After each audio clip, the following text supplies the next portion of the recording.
안녕하세요. 김석희입니다. 자, 오늘도 그림 한 장으로 이야기를 시작할까 합니다. 하지만 오늘은 그림에 대한 이야기가 아니고 그림 속 주인공에 얽힌 노래를 소개하려고 합니다. 왼쪽의 그림은 러시아의 역사화가 바실리 수리코프가 그린 볼가강의 스텐카라진입니다. 최근에는 거의 잊혀졌지만 1970년대와 80년대에 한국에서 대학 시절을 보낸 사람이라면 아마 대부분 스텐카라진이라는 이름을 쉽게 떠올릴 수 있을 겁니다. 주로 운동권 학생들 사이에서 즐겨 불렀던 노래인데요. 가수 이현실이 앨범에 수록하기도 했었지요. 스텐카라진이라는 노래로 친숙하기 때문입니다. 자, 이 노래의 원곡은 러시아의 민요입니다만 식민지기에는 항일 독립운동가들 사이에서 독립군 추도가라는 제목으로 개사돼서 널리 불렸습니다.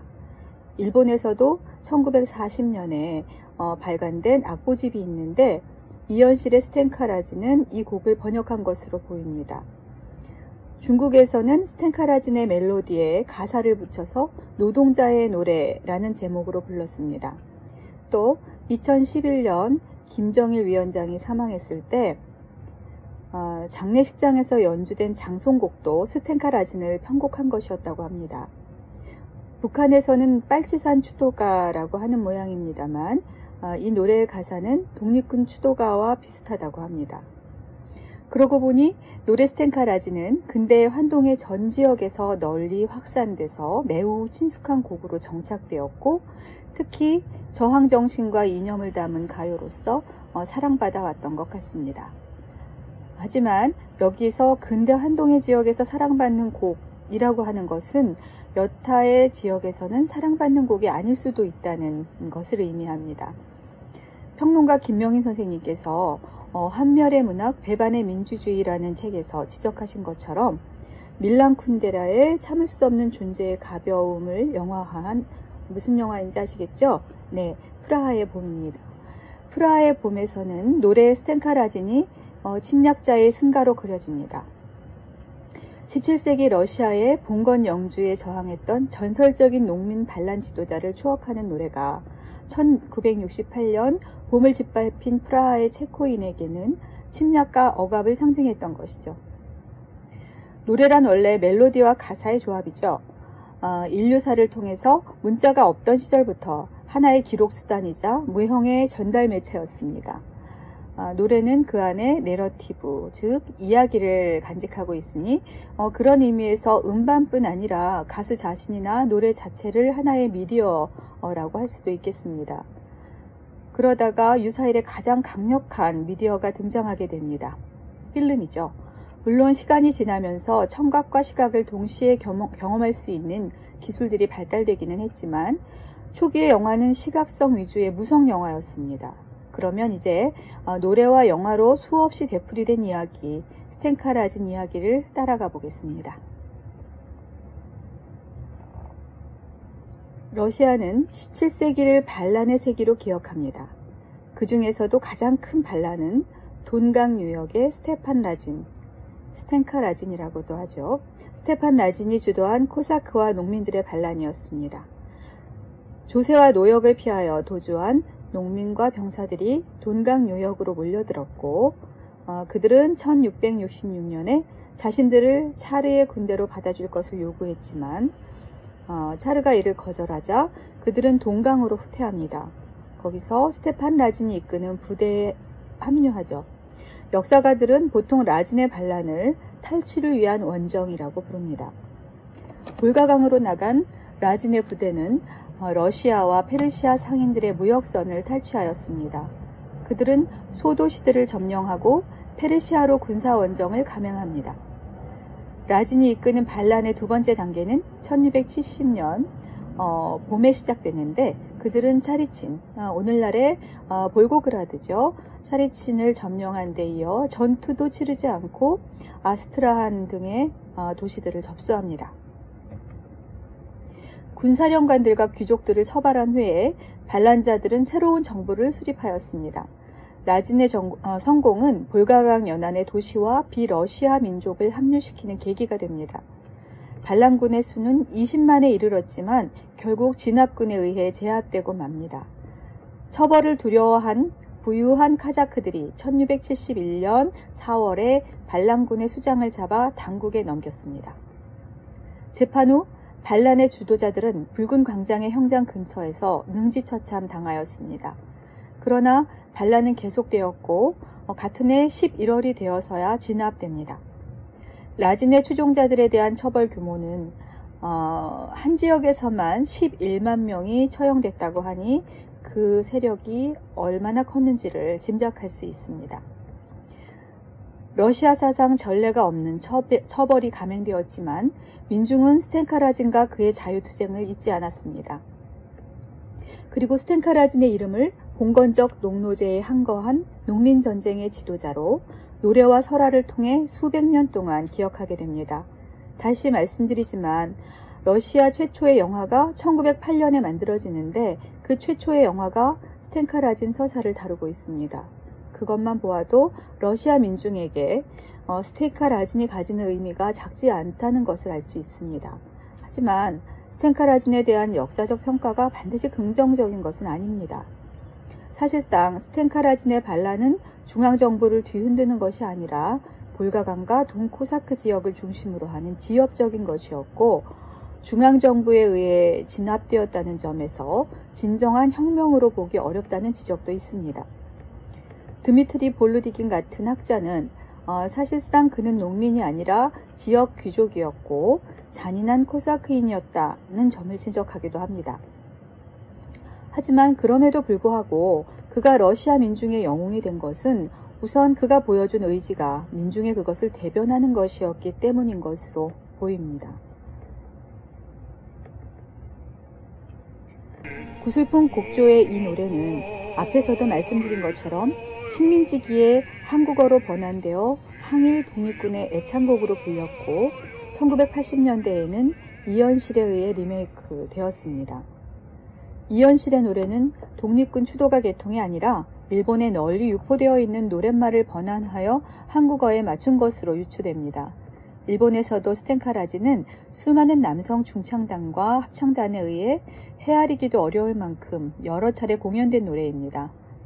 자막에 올라가는 곡은 바이쇼 치에코의 노래로 최근에도 리메이크된 노랫말입니다.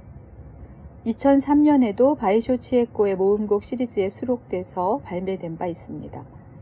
바이쇼 치에코는 애니메이션 다들 아실 거예요. 하울의 움직이는 성에서 주제곡을 불렀으며 70대의 나이에 주인공 소피의 목소리를 맡아 화제가 되기도 했던 사람입니다. 스텐카 라진 서사는 수많은 작가들에 의해서 시와 소설로 남겨졌습니다. 노래 스텐카 라진은 많은 가수와 합창단에 의해 불려졌지만 1960년대 안나 게르만이 부른 것이 유명합니다. 그런데 드미트리 사도브니코프가 쓴 시를 보면 이현실이나 바이쇼 치에코가 부른 가사와 조금 다른 부분이 보입니다. 이 시는 이현실이나 바이쇼 치에코의 노래에는 기억되지 않은 이야기를 담고 있습니다. 라진이 거친 볼가강에 페르시아 공주를 던졌다는 내용을 담고 있죠. 스텐카 라진이라는 영웅 이야기에 페르시아 공주의 존재가 극적 효과를 더합니다. 이것은 20세기 초 러시아 무성 영화의 시나리오 역할을 했던 노랫말입니다. 페르시아 공주와 스텐카 라진이 사랑에 빠졌으나 부하들의 불만이 높아지자 사랑하는 공주를 강물에 던졌다는 내용입니다. 스텐카 라진은 주로 남성 중창단이나 남성의 독창으로 많이 부르는 곡이기도 하지만 안나 게르만, 바이쇼 치에코, 이현실 등 스텐카 라진을 대중시킨 가수들은 주로 여성이었습니다. 다소 아이러니하게 느껴지는 부분이기도 합니다. 20세기가 되면서 스텐카 라진의 노래와 설화는 다양한 매체를 통하여 환동의 지역 전체로 확산되어 나갔습니다. 러시아에서는 1926년에 차프이긴이 라진 스테판을 발표했고 1951년에는 스테판 질로빈이 장편 스테판 라진을 발표해서 1952년 스탈린 문학상을 받았습니다. 1973년에 안드레이 사할로프가 쓴 스텐카 라진의 평전은 일본에서도 러시아 혁명의 서곡 17세기의 기록 스텐카 라진전이라는 제목으로 번역되기도 하였습니다. 스텐카라진 이야기는 1908년에는 드랑코프 등에 의해 영화화됩니다. 그것은 러시아 최초의 영화로 사도 브니코프의 시를 영화화한 것이었습니다. 하천가의 도적단이라는 제목으로 상영되었고 일명 스텐카라진과 군주의 딸로 통용되었습니다. 이 영화의 주제곡 스텐카라진은 러시아 민요를 토대로 드랑코프의 요청을 받아 작곡가 이폴리토브이 이바노브이가 작곡하였습니다. 이 영화는 무성 영화였으니 노래는 영화와 함께 동시 재생되었겠지요. 1928년에는 러시아인 감독 빅토르 토리안스키에 의해 독일에서 볼가볼가라는 제목으로 다시금 영화화되었습니다. 그리고 1939년에는 영화감독 프라보브에 의해 스테판 라진이 새롭게 제작되었습니다. 문학작품이나 역사적 인물을 형상화하는 것은 1930년대 러시아 영화의 중요한 특징 중 하나였습니다. 이 영화들은 혁명적 테마를 다루는 것이 대부분이었으며 그 주인공들은 주로 확고한 국가관을 가진 인물로 묘사되었습니다. 이 중 1928년 영화는 스텐카라진 서사는 무성영화 볼가를 통해서 한국에도 소개가 되었습니다. 물론 변사의 목소리를 통해 전달되었겠지요. 영국 BFI의 데이터베이스와 일본의 가도가 매거진사 사이트를 동시 참고하면 그 내용은 이렇습니다. 자, 읽겠습니다. 그의 부하 와시카는 자신이 페르시아의 왕녀 차이네프를 빼앗아 왔음에도 불구하고 라진이 가로챘다고 생각되어 마음이 편치 않았다. 원래 해적의 룰은 여자를 그것이 육친이라 하더라도 배에 태울 수 없는 법이다. 그런데 라진은 배 위에서 여인과 사랑에 빠졌으며 그 부하는 어두운 선실에서 고통스럽게 노를 젓고 있는 것이다. 더구나 물이 부족한 상황이었다. 부하들이 불평하기 시작했다. 와시카는 자신의 음모가 뜻대로 되어가는 것을 보고 웃었다. 하지만 와시카와 부하들의 눈에 저기가 불타는 것을 본 라진은 차네이프의 심장을 단검으로 찔러 볼가강에 던졌다. 그 뒤 라진은 배가 고국의 항구에 닻을 내릴 즈음 와시카의 배신에 의해 몰려든 광군의 배에 습격을 당하였다. 그의 분투에도 불구하고 볼가강의 물결은 석양보다 붉게 물들었다. 장주에 단단히 묶인 라진은 자신의 배와 함께 볼가강 바닥으로 가라앉아갔다. 이것이 민중과 자유의 벗, 용감한 스텐카라진의 최후였다고 볼가의 전설은 전한다. 네, 한국 무성 영화의 해설 내용을 보면 역시 시놉시스에 근거한 것임을 알 수 있으나 영어 시놉시스와는 표현적인 차이가 있고 일본어 시놉시스와 아주 비슷합니다.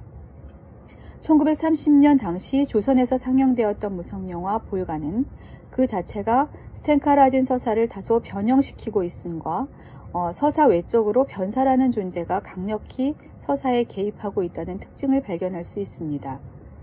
차이네프의 심장을 단도로 찔러 죽인다는 장면은 볼가 이전에도 이후에도 다른 텍스트에서는 발견할 수 없는 특징입니다.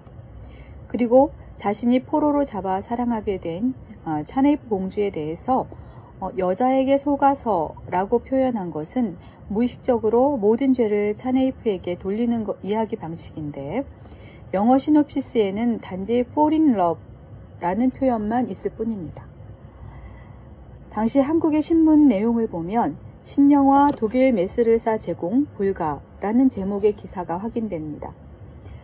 트로잔스키 씨 감독, 한스 아슈레도프, 리리아 홀데비스 주연이라는 정보가 적혀 있고 1660년 봉건 러시아의 통치 밑에 있는 볼가 지방의 돈 코사크의 대장 스텐카라진을 중심으로 열혈의 로맨스를 그 지방의 전설에 의하여 영화화한 작품이라고 소개하고 있습니다. 이 기사는 슬라브 민족의 침울한 정서가 저편을 통하여 넘쳐 흐르는 근래에 얻어보기 드문 작품이라 평하고 그 퍼시아의 왕녀를 죽여 시커먼 강물에 던질 때 슈도레프의 연기에 경탄을 표하면서 이 영화가 로맨스 영화임을 어필하고 있습니다.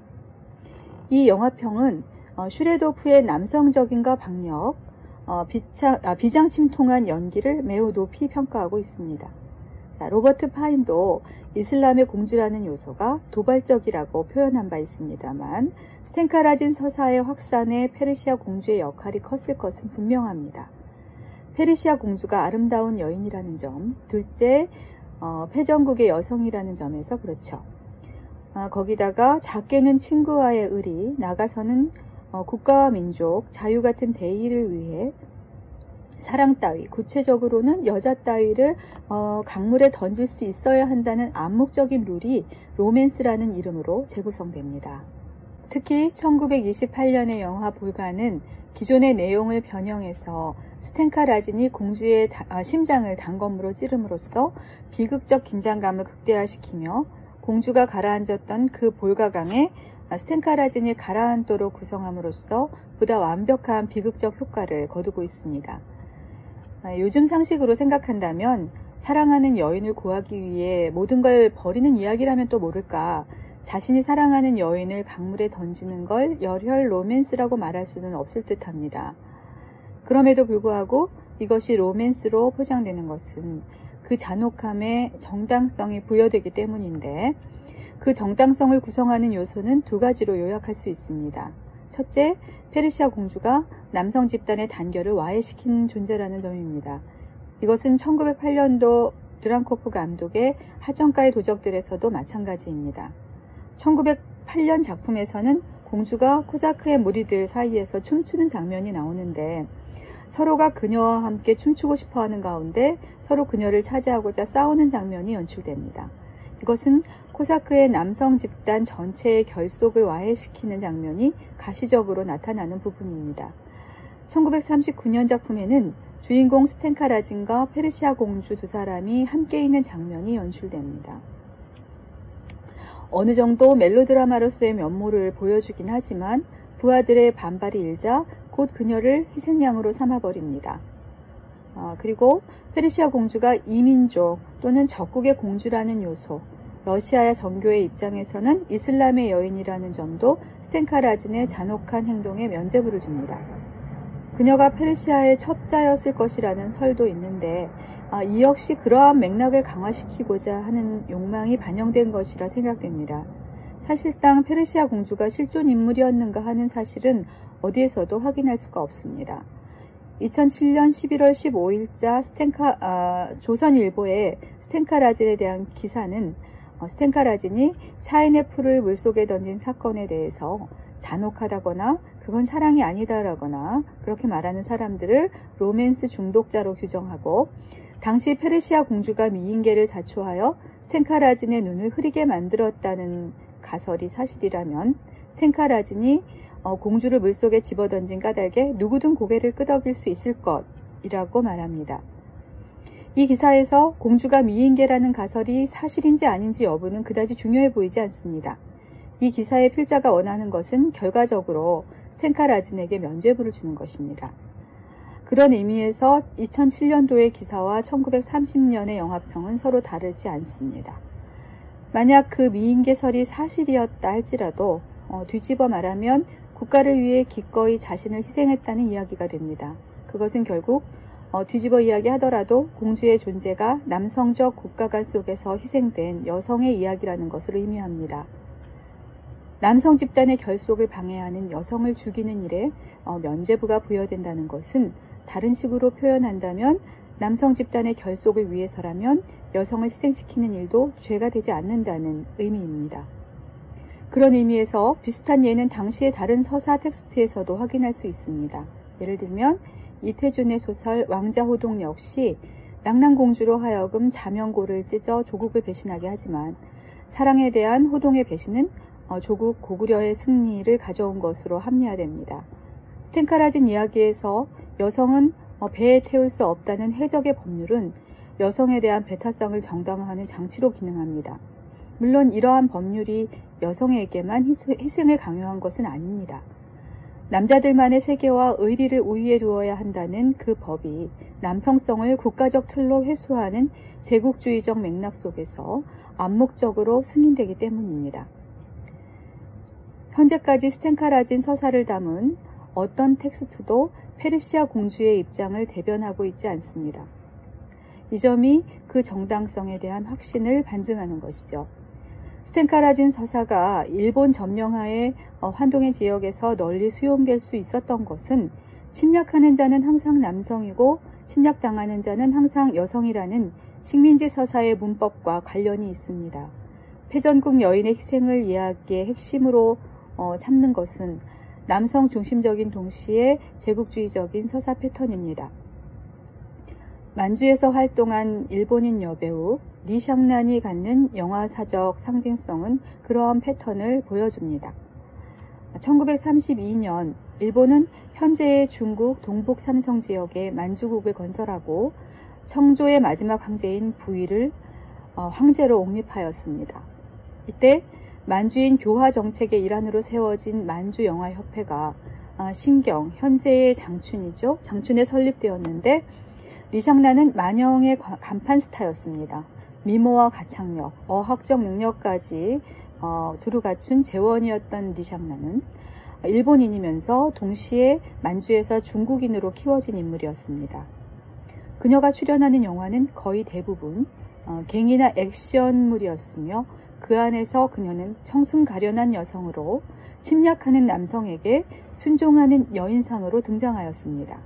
그것은 거의 리샹난 영화의 원칙입니다. 그녀는 주로 만주인이나 조선인 아가씨 역을 맡았습니다. 당시의 중국인들은 리샹난이 중국인이라고 믿어 의심치 않았습니다. 리샹난은 일본이 패전한 후에는 셜리 야마구치라는 이름으로 헐리우드에서 활동하기도 했습니다. 헐리우드에서 이른바 전쟁 신부 역할을 맡기도 하였죠. 로맨스 또는 연애라고 하는 말은 근대 이후에 서구로부터 도입된 개념입니다. 부모가 정해준 상대가 아니라 자기 자신이 원하는 상대와 사랑을 나눈다는 의미에서 연애 이콜 자유연애를 의미했죠. 그러나 연애란 과연 자유로운 것인가 하면 실제로는 정해진 틀, 인식적 제도가 있기 마련입니다. 청순 가련한 여인상은 당시의 수많은 드라마와 영화 등의 미디어를 통해 침략적 남성성에 대한 순종적 여성상을 파급시켰으며 사실상 심층적 레벨에서는 현재까지도 일정 부분 유효합니다. 악으로서 그려진 페르시아 공주, 사랑을 위해 조국을 벌인 낭랑공주, 그리고 선으로 표상된 리샹난의 캐릭터는 일견 각각 다른 것으로 보일 수 있지만 침략적 남성성의 정당화라는 점에서 일맥상통하는 것이었습니다. 스텐카라진이라는 농민 봉기의 영웅이 대중서사로 완성되는데 페르시아 공주가 필요했다는 이야기인데요. 영웅소사에도 로맨스가 필요해 라는 문법은 영화가 처음 만들어진 당시나 지금이나 변함이 없는 것 같습니다. 네, 스텐카라진 이야기 마칠 시간입니다. 재미있으셨기를 바랍니다. 다음 시간에는 좀 더 재미있는 이야기를 나눠보도록 하겠습니다. 들어주셔서 감사합니다.